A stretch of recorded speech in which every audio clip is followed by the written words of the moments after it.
They started to go for the win यार, starting से ही एकदम हमेशा 4-2-3-1 या 4-3-3 ही ट्राई कर रहे थे। काफी ज्यादा कटा के बॉल एकदम एंड तक ले गया, पर बॉक्स में कोई है ही नहीं देने को। He literally created it out of nothing। अगर तुम आगे नहीं पहुंच पा रहे हो तो just take shot from outside the box. आज हम लोग एक कैरेक्टर के साथ उतरेंगे गेम पे। That is literally the last thing that I expected from this Argentinian team.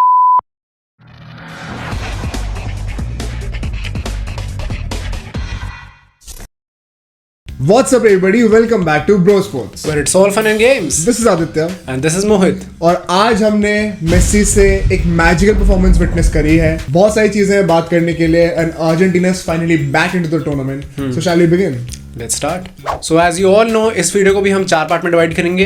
पहले आएंगे लाइनअप्स, फिर आएगा फर्स्ट हाफ, फिर सेकंड हाफ और फिर लास्ट में लास्ट थॉट्स देंगे हम अपने। तो स्टार्ट करते हैं अर्जेंटीना के लाइनअप से, क्योंकि यहाँ पे बहुत सारे टॉक पॉइंट्स थे। 5 चेंजेस करे गए हैं। Right. We finally went back to our comfortable 4-4-2 system जो हमने पिछले 2-3 साल से देखते आ रहे हैं। तो यहाँ पे हमने क्या कराया कि पापू गोमेस को हटा दिया, हम लोग ले आए मैकअलिस्टर को वापस। Right. उसके साथ साथ मिडफील्ड में पैराडेस को हटा दिया और गीदो रॉड्रिगेज को वापस ले आए थे। डिफेंस में 3 चेंजेस आए। Lisandro Martinez finally gets his chance Right. Instead of Cristian रोमेरो।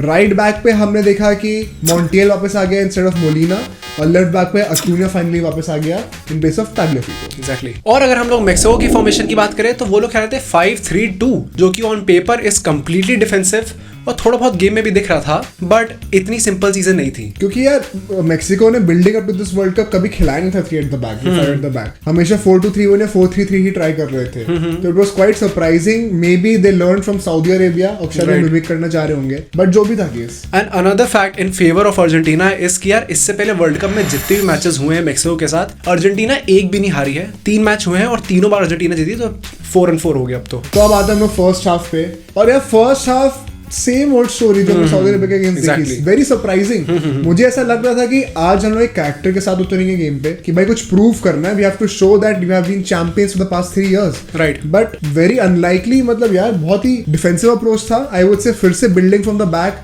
पीछे आपस में पासिंग कर रहे थे, दब दब कर खेल रहे थे। बहुत अनकैरेक्टरिस्टिक था of the Argentina that we have come to see in the past 2-3 years. So I could not understand हम लोग स्टार्टिंग से ही क्यों नहीं high press, winning the ball high up the pitch, ये सब क्यों नहीं ट्राई कर रहे थे, अपने हाफ में क्यों स्टक थे। But we have to give some credit to Mexico as well यार, क्योंकि इतनी अच्छी परफॉर्मेंस थी उनकी स्टार्टिंग से ही चढ़ के खेलना, जो कि I was to be honest quite surprise. मेरे को लगा था कि वो लोग थोड़ा गेम केजी बनाना चाहेंगे, थोड़ा ड्रॉ के लिए खेलेंगे शायद match, but they started to go for the win यार स्टार्टिंग से ही एकदम। और यार मुझे ना लगता है कि see defensively Argentina look comfortable today. मुझे लगता है पिछले बार के कंपैरिजन में ज्यादा टैकल्स, ज्यादा हाफ चांसेस को कन्वर्ट करने की कोशिश कर रहे थे डिफेंसिवली। ठीक है, they were not afraid of going through the legs. But जब मिडफील्ड की बात आती है ना यार, फिर से भाई कोई पास कंप्लीट नहीं हो रहा है। De Paul again a shadow of his former self for Argentina. समझ में नहीं आ रहा था यार। And to be very frank, Argentina के लिए फर्स्ट हाफ में सिर्फ मेसी और डिमारे ही ऐसे थे जो फॉरवर्ड गोइंग पासेस बना रहे थे, आगे गेम लेके जा रहे थे into the final third of Mexico. But उनके अलावा कोई दिख ही नहीं रहा था यार पिच पे जो कि ट्राई करना चाह रहे हैं। सब इतने फंस के खेल रहे थे। और अगर हम अटैकर्स में बात करें मेक्सिको की, तो यार देखो ट्राई वो कर रहे थे डेफिनेटली, बट उनके पास लोजानो के अलावा कोई ऐसा ऑप्शन था नहीं आगे। Right. इसलिए हमने कई बार ऐसे देखा कि भाई लोजानो काफी ज्यादा कटा के बॉल एकदम एंड तक ले गया, पर बॉक्स में कोई है ही नहीं देने को। एग्जैक्टली। और यार इसको काउंटर पता कैसे करना चाहिए किस आर्गुमेंट से? अर्जेंटीना ने भी क्या ही कर लिया। 67% पोजीशन था फर्स्ट हाफ में, Right. बट सिर्फ 1 shot and 0 shots on target. And to be honest जितना पोजीशन था लग नहीं रहा था भाई मैच देख के कि इतना पोजीशन है अर्जेंटीना के पास। हाँ, क्योंकि बहुत 50-50 था, बहुत नर्वी थी अर्जेंटीना। काफी एंड टू एंड गेम चल रहा था। एग्जैक्टली। तो कहीं से भी ऐसा नहीं लग रहा था कि अर्जेंटीना डोमिनेट कर रही है एक्चुअली में। राइट। बट फिर अब हम आते हैं अपने सेकंड हाफ पे, और सेकंड हाफ के स्टार्टिंग से हमने देखा कि थोड़ी अर्जेंसी बिल्ड होनी शुरू हो रही है। Right. Until the 63rd minute जब मेसी ने क्या कर दिया मेसी ने। Oh my God!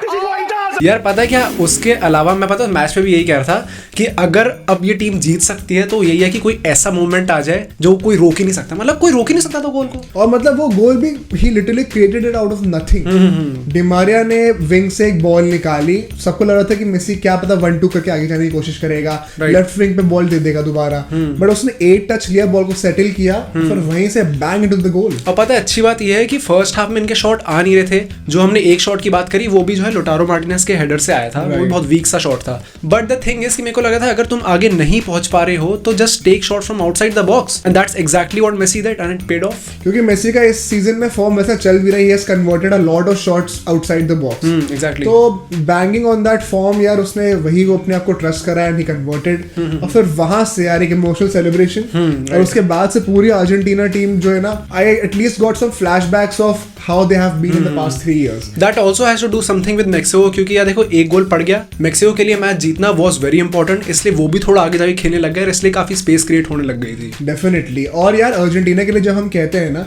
कि पिछले 3 साल से क्या कर रहे थे, एक तो स्टैमिना इतना ज्यादा था मिडफील्ड में, फिजिकलिटी थी, winning the ball higher up the pitch, pressing towards any part of the field, ये सब चीजें दोबारा दिखनी शुरू हुई थोड़ी। एंड पर्सनली आई फील कि मेसी के गोल के बाद से ना टीम को एक मच नीडेड कॉन्फिडेंस बूस्ट मिला होगा, और वही हमने अल्टीमेटली देखा जब लास्ट में एक और मेसी ने असिस्ट दिया, एंड अ वर्ल्डी क्या फिनिश था एनजो फर्नांडिस से। राइट, एंड मे बी अब उसे स्टार्ट मिल जाए, क्या पता है, मतलब कुछ कह नहीं सकते, क्योंकि I think Scaloni trusts his core group of players, और उनके ऊपर कॉन्फिडेंस देकर ही उसने एक केमिस्ट्री बिल्ड करी है। So I won't be surprise if he is used as a super sub, क्योंकि वो जो इम्पैक्ट लाता है ना एज अ सब्स्टिट्यूट गेम में, वो बहुत इंपॉर्टेंट है। और अनदर मेंशन मुझे लगता है कि जूलियन अल्वारेस के आने से ही बहुत फर्क पड़ा गेम में, राइट, क्योंकि मार्टिनेज वाज क्लियरली स्ट्रगलिंग, पहले हाफ में उसके शायद 10 टचेस थे, हाँ राइट, तो यार वो अपने को गेम में इन्वॉल्व ही नहीं कर पा रहा था, ठीक है। और जैसा कि हमारा स्ट्राइकर चाहिए हमें, जब जुलियन अल्वारेस आता है फील्ड पे, he is much faster off the blocks in my opinion compared to Lautaro Martinez. और जब हमें गेम खोलना होता है ना, जब गेम इतना केजी है, तो उससे का प्लेयर बहुत काम में आता है, इसीलिए मुझे लगता है कि वो भी एक मास्टर स्ट्रोक था बाय स्कैलोनी। बट पता है बात ये है कि यार देखो अगर फिजिकलिटी की बात करें तो सेकंड हाफ में डेफिनेटली उन्होंने बीट कर दिया, बट फर्स्ट हाफ में वो नहीं करते हैं, and this is kind of shocking, क्योंकि यार देखो डिपॉल जैसा प्लेयर अगर बॉडी हो रहा है ना, तो that is literally the last thing that I expected from this Argentinian team, क्योंकि मेरे को लगता है अगर कोई भी प्लेयर हो जाए पर डिपॉल नहीं होगा यार। बट ठीक है यार, अब एक पॉजिटिव फिनिश मिली है, यहाँ से देखते हैं कि क्या जाता है। बट अगर हम लास्ट थॉट्स दें तो क्या लगता है? मुझे लगता है यहाँ से डेफिनेटली एक बहुत बड़ा कॉन्फिडेंस बूस्ट मिलेगा। अब मुझे ये भी लगता है कि हम ग्रुप टॉप करेंगे। ओके, मुझे आई एम अज्यूमिंग कि हम पोलैंड को इजीली हराएंगे, इजीली हो या ना हो मुझे नहीं पता, बट कैसे भी करके हरा देंगे, राइट, क्योंकि अब जो मोरल बूस्ट मिल गया, जो मोमेंटम मिल गया ना आफ्टर मेसीज गोल, उसके बाद से मुझे लगता है कि माहौल थोड़ा बेटर हो जाएगा, थोड़ा रिलैक्स हो जाएगा, काम हो जाएगा, राइट। और एक जो वो एक होता है ना कि आपको दोबारा याद करना पड़ता है कि आप कैसे खेल रहे थे, आप किस फ्रेम ऑफ माइंड में थे जब आप जीत रहे होते हो, तो ये हर स्पोर्ट में एप्लीकेबल है। You should know how you feel when you are winning, वो फीलिंग दोबारा एक बार आ जाएगी ना टीम में, तो फिर वहां से मोरल बूस्ट होगा, फिर राउंड ऑफ 16 में तो कुछ भी हो सकता है definitely. See in my opinion देखो this was nowhere near a World Cup worthy performance to be honest, but देखो अगर तुम एंड में भी तुम्हें क्या पड़ा, मेसी ने गोल मारा इतना एकदम अलग ही टाइप का तो तुम जीत पाए, एंजो फर्नांडिस ने मारा आउट ऑफ नोवेयर तो तुम जीत पाए, वरना this was another frustrating draw for Argentina. तो क्या लगता है पोलैंड से जीतेगी कि नहीं? देखो पोलैंड से कायदे से तो जीत जाना चाहिए, क्योंकि जैसी पोलैंड की परफॉर्मेंस रही है, सऊदी अरेबिया और मेक्सिको दोनों की उससे बेटर रही है। राइट, तो सऊदी अरेबिया वाले मैच भी आज ही था, वो भी कैसे डोमिनेट हुए यार, मतलब जीत गए, वो भी कुदरत का करिश्मा ही है, जो भी है पेनल्टी मिस हो गए सऊदी अरेबिया से। तो डेफिनेटली देखो हमने एक शुरुआत में सोचा था सबने वर्ल्ड कप के कि अर्जेंटीना के ग्रुप में सबसे वीक टीम जो अर्जेंटीना को मिलेगी उसके पहले मैच में ही मिल जाएगी, हाँ, Saudi Arabia. Exactly. But as of what we have seen अभी तक मुझे ऐसा लगता है कि ऑन फील्ड सबसे वीक टीम पोलैंड रही है, और वो अर्जेंटीना का आखिरी मैच है, राइट। सो आई थिंक जो मोरल बूस्ट हो रहा है, मोमेंटम मिल रहा है, और तो पोलैंड भी अपना मैच जीती है तो कुछ कह नहीं सकते, सैम लेवेंडोव्स्की है तो हम रूल आउट नहीं कर सकते, बट इन माय ओपिनियन हम जीतेंगे and we will top the group, और फिर वहां से होपफुली हमें टुनीशिया ऑस्ट्रेलिया मिल जाए तो बहुत अच्छी बात है, देखते हैं चलो। So that's it for today guys, we hope like the video, do like share subscribe और बेल आइकन भी दबा देना, और हमें कमेंट्स में बताओ कि पोलैंड का ये जो मैच होगा उसकी प्रेडिक्शन क्या होगी। बिसाइड्स हम टुडे इंस्टाग्राम फेसबुक पे भी हैं, तो वहां पे भी हमें चेक कर लेना, and we'll see you guys in the next video.